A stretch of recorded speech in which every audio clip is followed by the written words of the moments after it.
श्रीहरिध्यानस्तोत्र आदौ प्रेमवते वृषाङ्गजननं सन्नेकतीर्थाटनं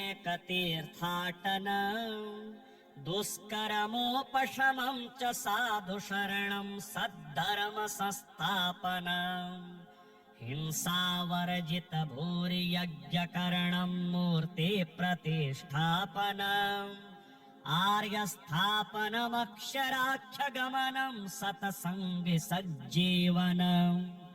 स्नातं चन्दनचर्चितं निजजनैः पुष्पस्त्रजालं कृतम् प्रातः सूर्यमयोखसेवितमुखं श्रीचन्द्रशालोपरि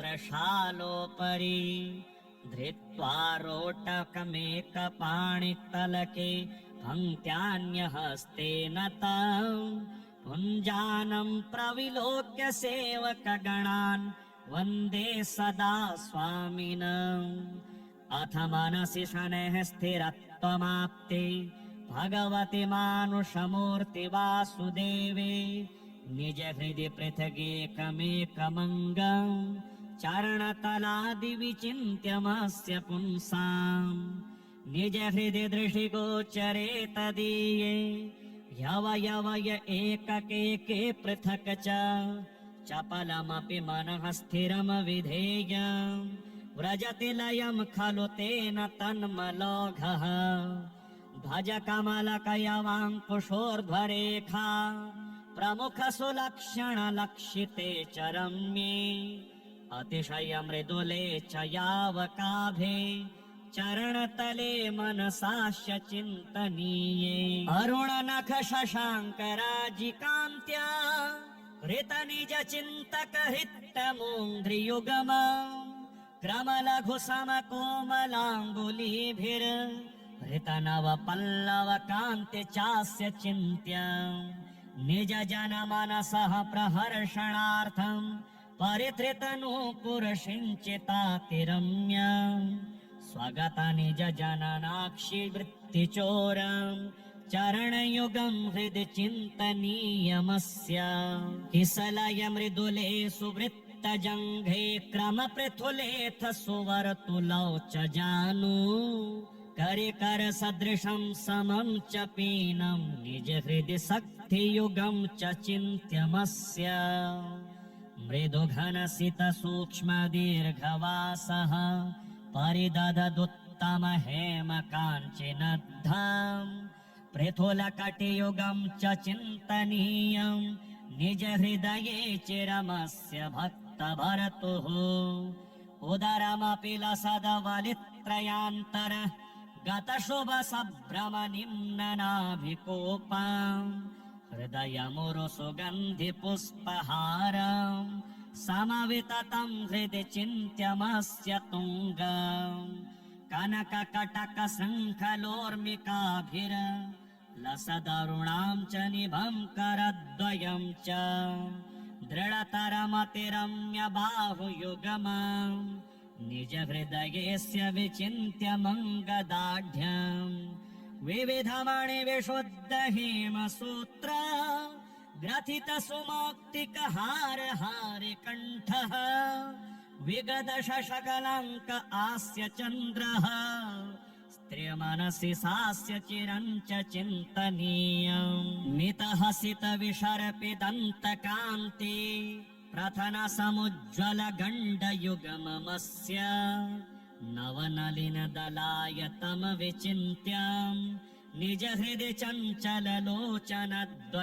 च श्रवणयुगलमस्य कुण्डलश्रीर् बहुविधवष्पवयावतं च रम्य तरदलघु विशाल भालराजात् सतिलक कुङ्कुम चन्द्रकश्च चिन्त्यः असित तिलक लक्ष्म दक्ष गण्डे तिलकुसुमोत्तम नासिकान्तिकेऽस्ति विलसदसित बिन्दुरस्य वामे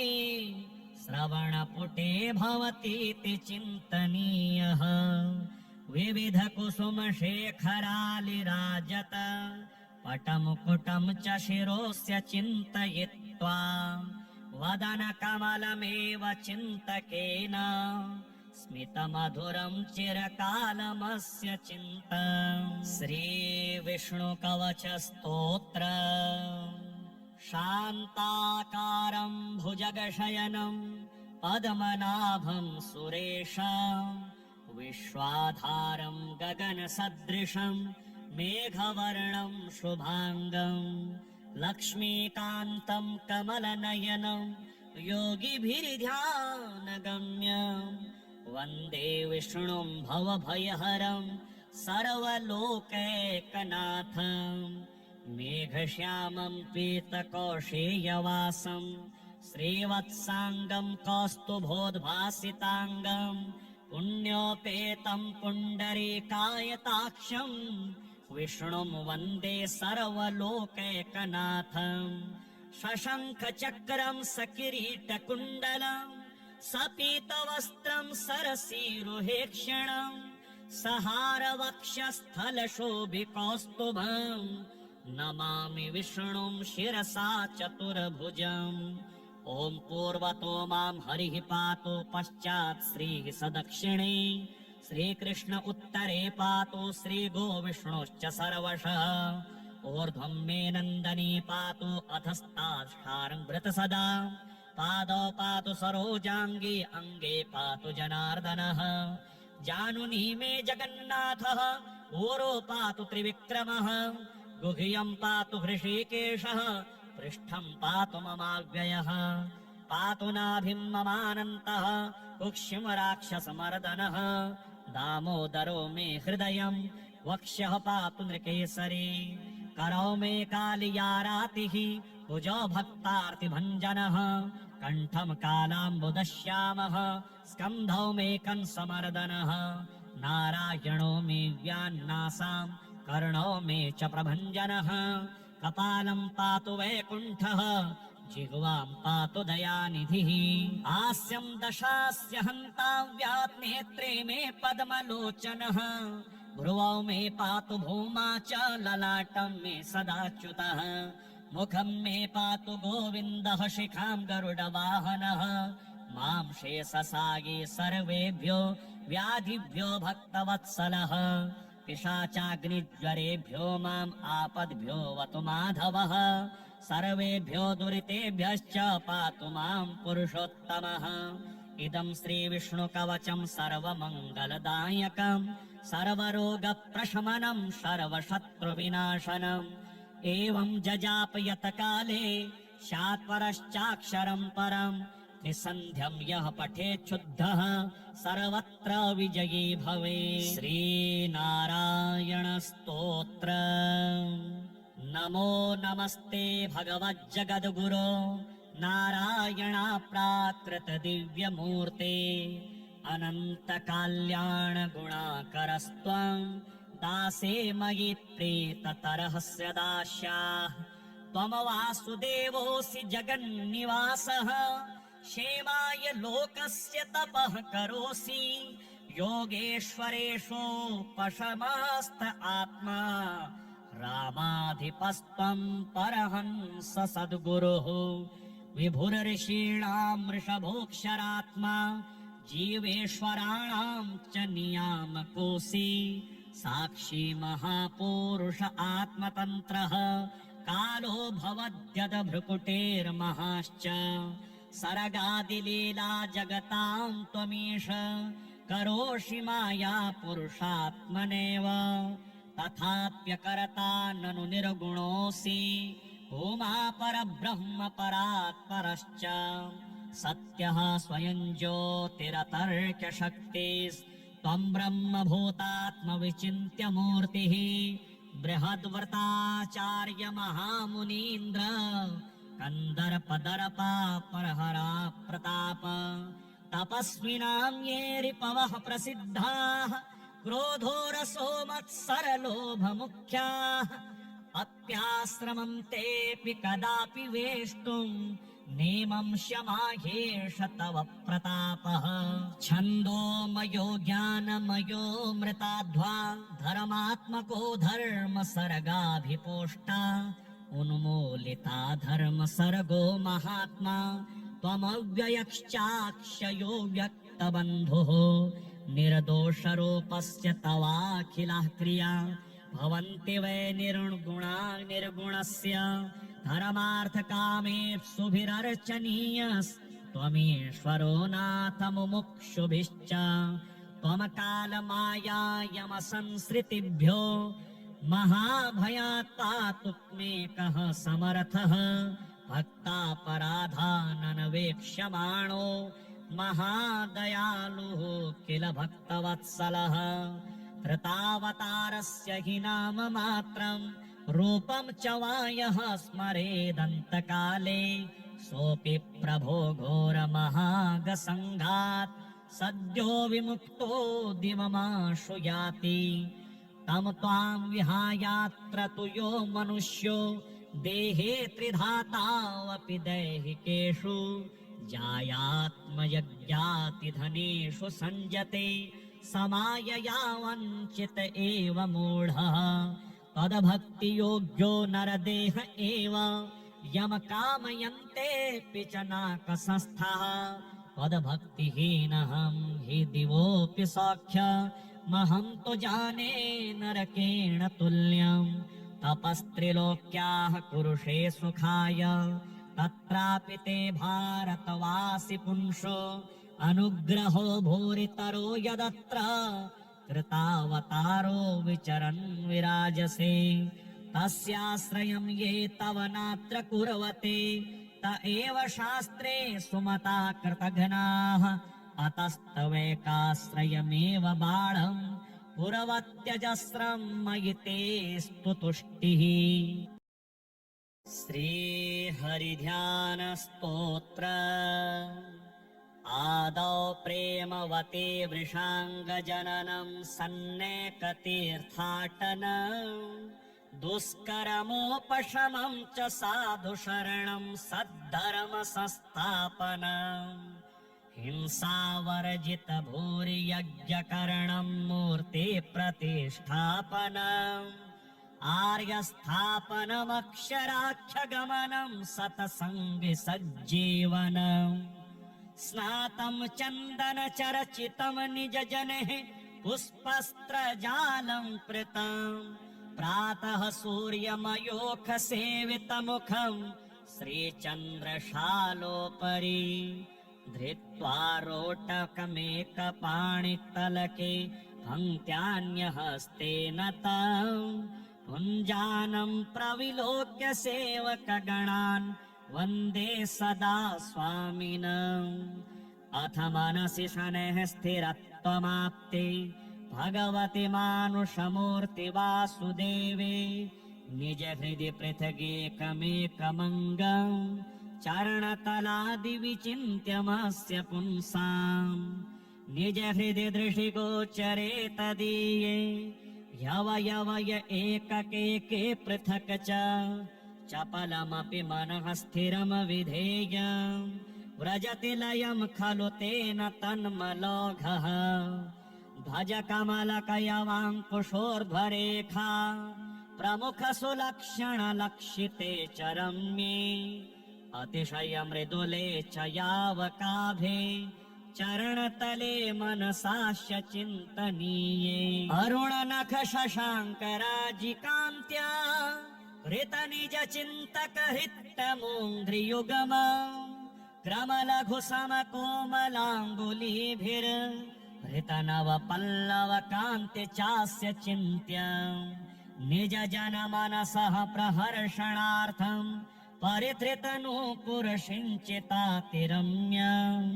स्वगत निज जननाक्षि वृत्तिचोरम् चरणयुगं हृदि चिन्तनीयमस्य किसलय मृदुले सुवृत्तजङ्घे क्रमपृथुलेथ सुवर्तुलौ च जानु करिकर सदृशं समं च पीनं निज हृदि शक्तियुगं च चिन्त्यमस्य मृदुघनसित सूक्ष्म दीर्घवासः परिदददुत्तम हेम काञ्चिनद्धम् पृथुलकटियुगं च चिन्तनीयं निज हृदये चिरमस्य भक्तभर्तुः उदरमपि लसदवलित्रयान्तर गतशुभसभ्रमनिम्ननाभिकोपाम् हृदयमुरुसुगन्धिपुष्पहारम् समविततम् हृदि चिन्त्यमस्य तुङ्गम् कनककटकशृङ्खलोर्मिकाभिर लसदरुणाम् च निभम् करद्वयम् च दृढतरमतिरम्य बाहुयुगमम् निज हृदयस्य विचिन्त्य मङ्गदाढ्यम् विविधमणिविशुद्ध हेमसूत्र ग्रथित सुमौक्तिकहार हारिकण्ठः विगद शशकलङ्क आस्य चन्द्रः स्त्रियमनसि सास्य चिरं च चिन्तनीयम् मितहसित विशर्पिदन्तकान्ति प्रथन समुज्ज्वल गण्डयुगममस्य नवनलिन दलायतम विचिन्त्यम् निज हृदि चञ्चल लोचनद्वयम् च श्रवणयुगलमस्य कुण्डलश्रीर् बहुविधवष्पवयावतं च रम्य तरदलघु विशाल भाल राजात् सतिलक कुङ्कुम चन्द्र कश्च चिन्त्यः असित तिलक लक्ष्म दक्ष गण्डे तिलकुसुमोत्तम नासिकान्तिकेऽस्ति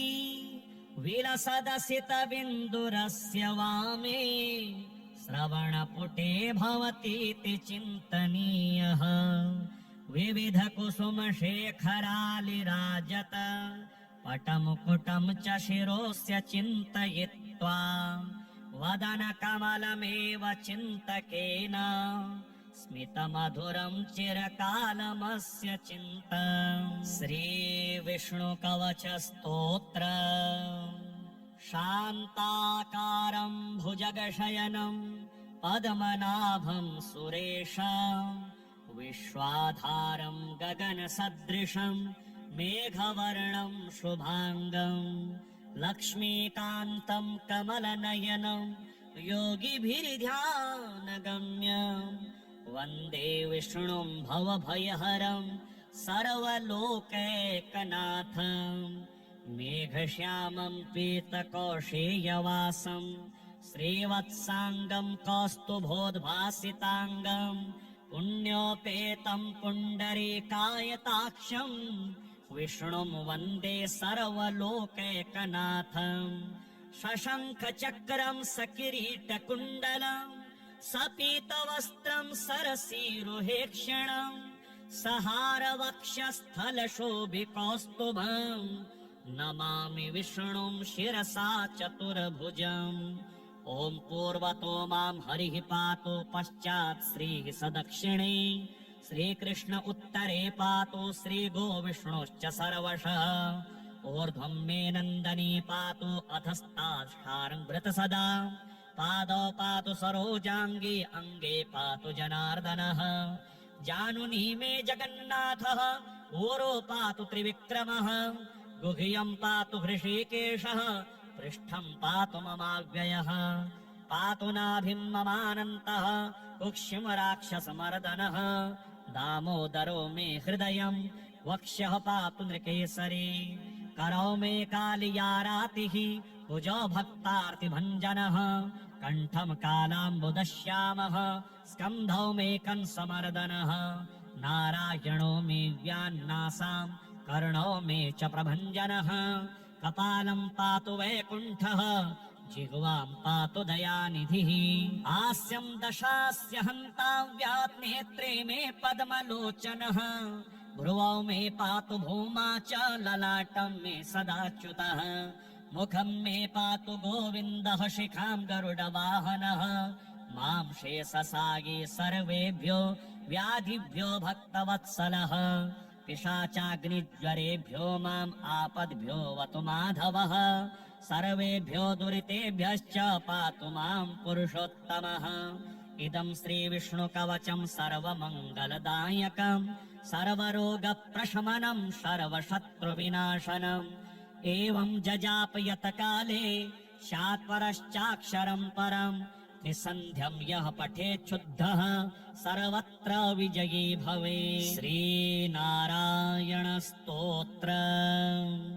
नमो नमस्ते भगवज्जगद्गुरो नारायण प्राकृत दिव्यमूर्ते अनंत कल्याण गुणाकरस्त्वं दासे मयि प्रीततरहस्य दास्याः। त्वं वासुदेवोऽसि जगन्निवासः क्षेमाय लोकस्य तपः करोसि